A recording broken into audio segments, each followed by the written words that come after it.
Assalamualaikum warahmatullahi wabarakatuh. Saya Desta Ika Andriani, calon guru penggerak angkatan 9 dari Bengkulu Utara. Kali ini saya akan menampilkan aksi nyata saya modul 1.4 tentang budaya positif. Pada aksi nyata kali ini saya akan menyebarkan pemahaman budaya positif kepada rekan guru di sekolah saya, yaitu di SDN 044 Bengkulu Utara. Assalamualaikum warahmatullahi wabarakatuh. Alhamdulillahirrahmanirrahim. Assalatu wassalamu ala asyrofil anbiya'i wal mursalin wa ala alihi wa sahbihi ajma'in. Amma ba'du. Yang saya hormati ibu-ibu rekan guru, pertama-tama marilah kita panjatkan puji syukur kehadirat Allah Subhanahu wa taala yang telah memberikan rahmat dan karunia-Nya sehingga kita dapat berkumpul di ruangan ini dalam keadaan sehat walafiat, tak kurang suatu apa-apa. Nah, pertama di sini saya akan menyebarkan aksi nyata saya, yaitu budaya positif.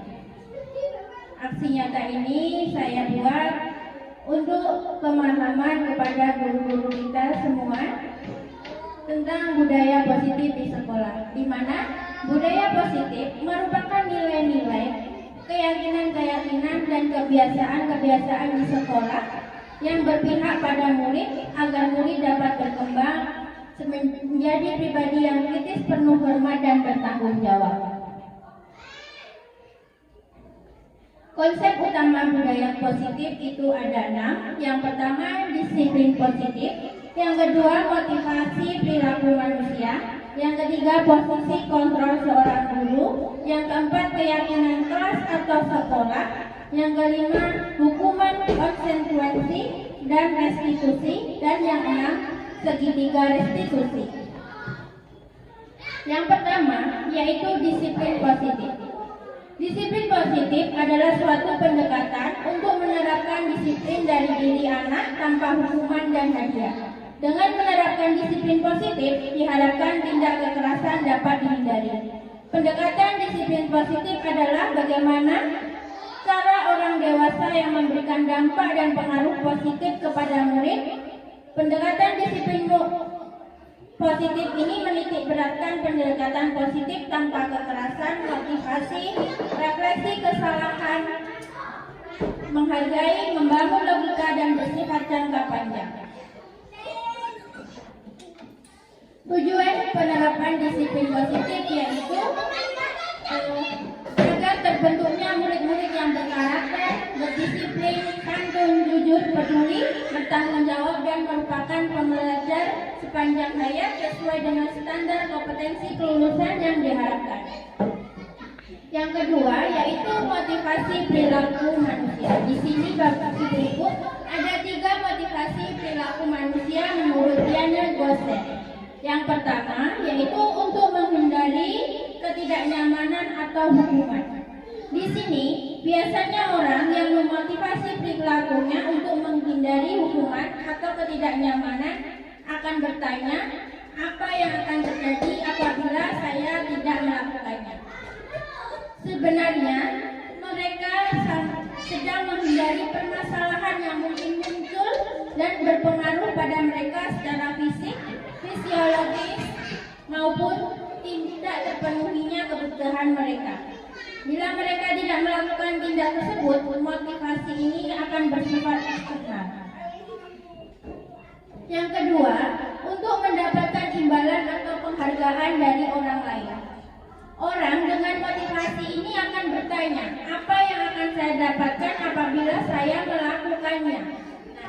Mereka melakukan sebuah tindakan untuk mendapatkan pujian dari orang lain yang menurut mereka penting dan mereka letakkan dalam dunia kualitas mereka. Mereka juga melakukan sesuatu untuk mendapatkan hadiah, perlakuan, atau imbalan. Motivasi ini juga bersifat eksternal.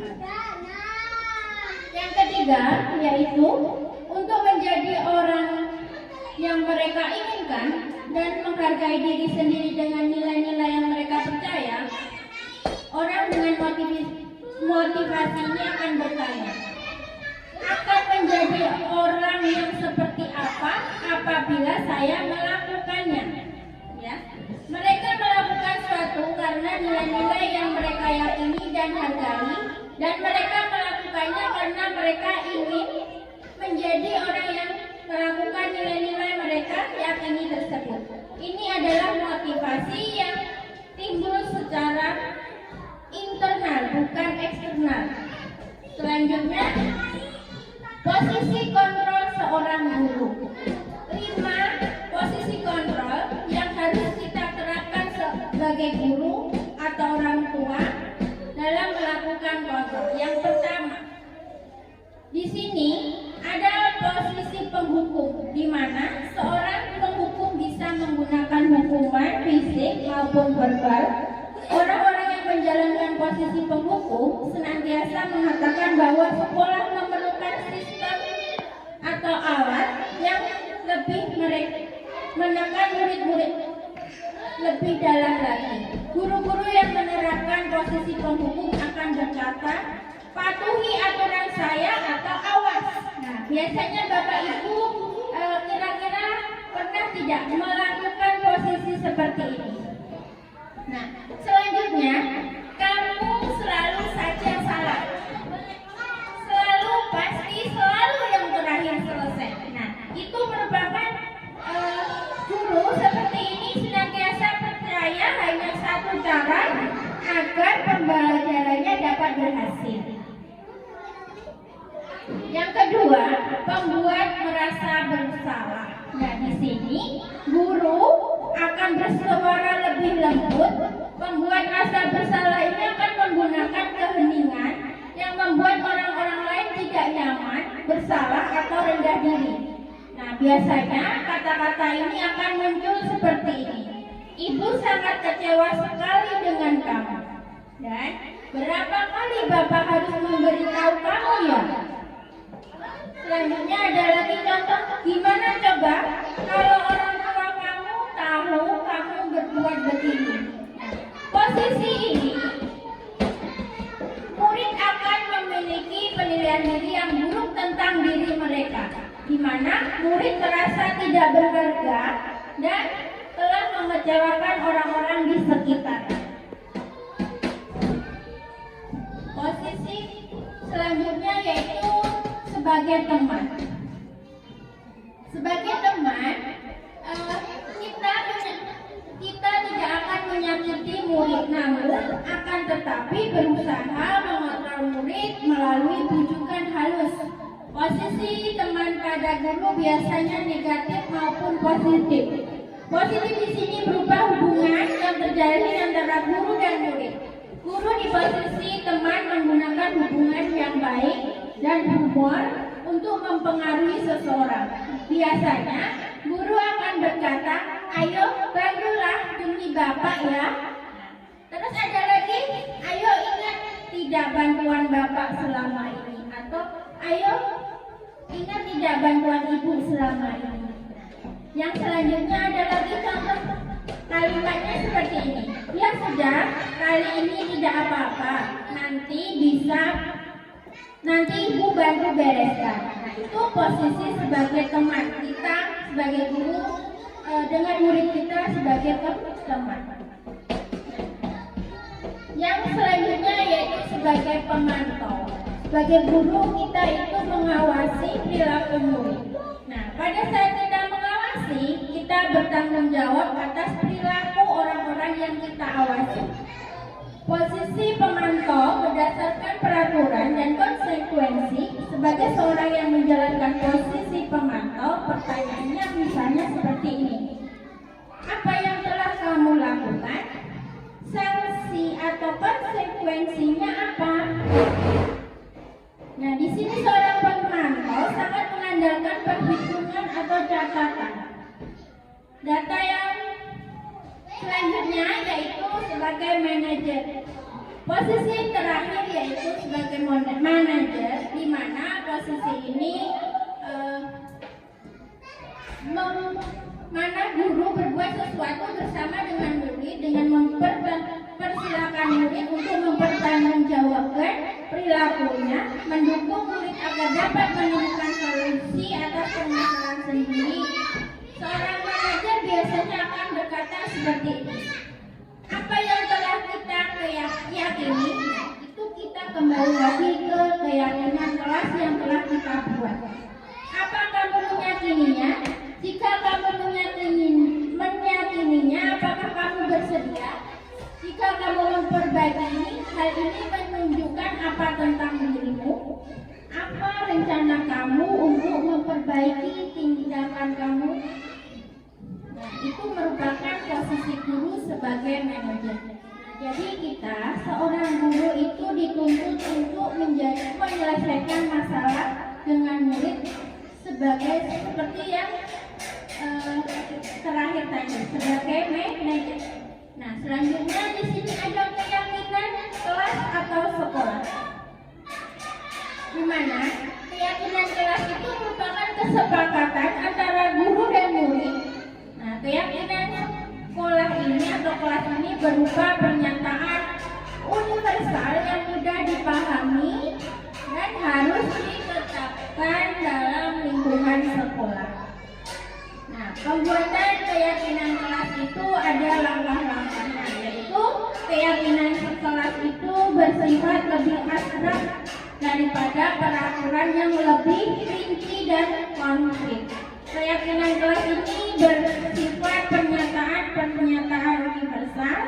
Pernyataan keyakinan kelas ini senantiasa dibuat dalam bentuk positif. Dan keyakinan kelas hendaknya tidak terlalu banyak sehingga mudah diingat dan dipahami oleh semua warga kelas. Keyakinan kelas sebaiknya sesuatu yang dapat diterapkan di lingkungan tersebut. Nah, semua warga kelas hendaknya ikut berkontribusi dalam pembuatan keyakinan kelas dan bersedia meninjau kembali keyakinan kelas dari waktu ke waktu. Nah, di sini ada contoh keyakinan kelas yang telah saya buat, yaitu hadir tepat waktu, berdoa sebelum dan sesudah belajar, menjaga kebersihan kelas dan sekolah, bersikap jujur, saling menolong, menghormati dan menyayangi, belajar dengan bersungguh-sungguh. Nah, keyakinan kelas ini saya buat bersama dengan murid, sehingga semua guru maupun guru saya sendiri dan murid saya dapat menaati keyakinan ini. Nah, selanjutnya hukuman konsekuensi dan restitusi. Hukuman itu tidak terencana atau tiba-tiba. Anak atau murid tidak tahu apa yang akan terjadi dan tidak dilibatkan. Hukuman ini bersifat satu arah dari pihak guru yang memberikan dan murid hanya menerima hukuman tanpa melalui suatu kesepakatan atau pengarahan dari pihak guru, baik atau sesudahnya. Hukuman yang diberikan ini berupa fisik maupun psikis murid atau anak disakiti oleh suatu perbuatan atau kata-kata. Konsekuensi. Nah, kalau konsekuensi itu sudah terencana atau sudah disepakati, sudah dibahas dan disetujui oleh murid dan guru. Nah, kalau selanjutnya yaitu restitusi. Proses menciptakan kondisi bagi murid untuk memperbaiki kesalahan mereka sehingga mereka bisa kembali pada kelompok mereka dengan karakter yang lebih kuat. Nah, cara mengontrol perilaku yaitu melakukan penghargaan maupun hukuman adalah cara-cara mengontrol perilaku seseorang yang menghancurkan potensi untuk pembelajaran yang sesungguhnya. Menurut Hahn, seorang ideal tindakan belajar itu sendiri adalah penghargaan sesungguhnya. Hahn selanjutnya juga mengemukakan beberapa pernyataan dari hasil pengamatannya selama ini tentang tindakan memberikan penghargaan yang nilainya sama dengan menghukum seseorang. Nah, di sini ada pengaruh jangka pendek dan panjang akibat pemberian penghargaan. Nah, di sini Penghargaan efektif jika kita menginginkan seseorang melakukan sesuatu yang kita inginkan dalam waktu pendek, jangka pendek. Jika kita menggunakan penghargaan lagi dan lagi, maka orang tersebut akan bertanggung dan penghargaan yang diberikan serta kehilangan motivasi dari dalam. Jika kita mendapatkan penghargaan untuk melakukan sesuatu yang baik, maka selain kita senantiasa berharap mendapatkan penghargaan tersebut, kita pun menjadi tidak menyadari tindakan baik yang telah kita lakukan. Nah, selanjutnya dalam pemberian penghargaan ini tidak efektif karena penghargaan adalah suatu benda atau peristiwa yang diinginkan yang dibuat dengan persyaratan. Ya, jika saya mengharapkan suatu penghargaan dan tidak mendapatkannya, maka saya akan kecewa dan berkecil hati. Selanjutnya, jika kita memberikan seseorang suatu penghargaan untuk melakukan sesuatu, maka kita harus terus-menerus dan memberikan penghargaan itu jika kita ingin orang tersebut meneruskan perilaku yang kita inginkan. Orang yang berusaha berhenti merokok atau orang yang berusaha diet menguruskan badan, bila diberikan penghargaan hampir pasti tidak akan berhasil. Ya. Selanjutnya, penghargaan juga dapat merusak hubungan. Ketika seorang diberi penghargaan atau dipuji di depan orang banyak, maka yang lain akan merasa iri dan sebagian dari mereka akan tidak menyukai orang yang diberikan penghargaan itu. Contohnya seperti jika murid kita mendapatkan juara dalam murid kita tadi ada 3 kelompok saling berteman, 3 orang saling berteman, yang satu mendapatkan juara, nanti yang kedua itu akan merasa iri, ya Bu ya.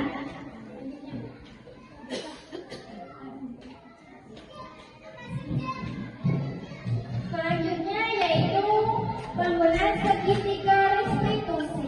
Nah, dalam kita mengatasi permasalahan dalam menggunakan langkah-langkah penerapan segitiga restitusi, yaitu kita itu yang pertama menstabilkan identitas. Jadi kita mengatasi permasalahan itu dengan cara pertama menanyakan anak. Setelah itu kita berkata bahwa berbuat salah itu tidak apa-apa. Tidak ada manusia yang sempurna. Terus saya juga pernah melakukan kesalahan seperti itu. Nah, dengan menggunakan anak tersebut, anak akan tidak merasa takut ya Bu ya. Selanjutnya yaitu validasi tindakan yang salah. Setelah kita menanyakan, kita menanyakan kamu pasti punya alasan. Jadi kita menanyakan alasan anak itu melakukan kesalahan. Nah, kamu patut bangga pada dirimu sendiri karena kamu telah melindungi sesuatu yang penting buatmu. Nah, itu merupakan validasi tindakan yang salah.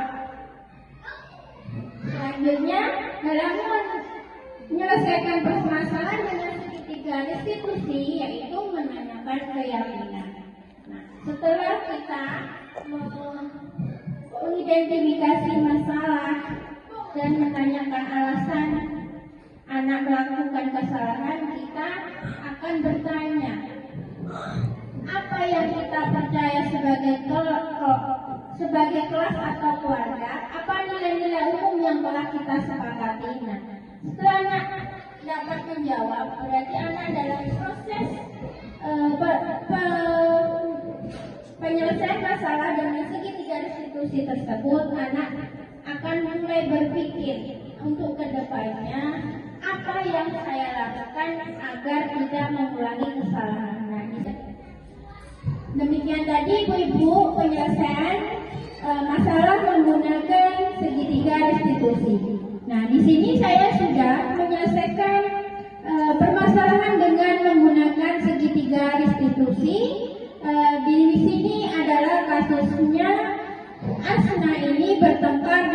temannya karena PR Asna selalu dicontoh oleh temannya. Nah, di sini pertengkaran itu terjadi di kelas dan Asna sampai-sampai ingin melempar buku dengan temannya tersebut. Nah, demikian kasusnya saya tayangkan. Tadi kasus saya menggunakan segitiga restitusi dalam penyelesaian masalah. Nah, ibu-ibu, sebaiknya kita sebagai guru dalam menyelesaikan masalah kita menggunakan segitiga restitusi agar anak tidak terlalu terbebani psikis mereka ya Bu ya. Nah, demikian tadi penyebaran aksi nyata budaya positif. Semoga kita bisa melakukannya dan menerapkannya dalam sekolah kita ini. Terima kasih. Wassalamualaikum warahmatullahi wabarakatuh.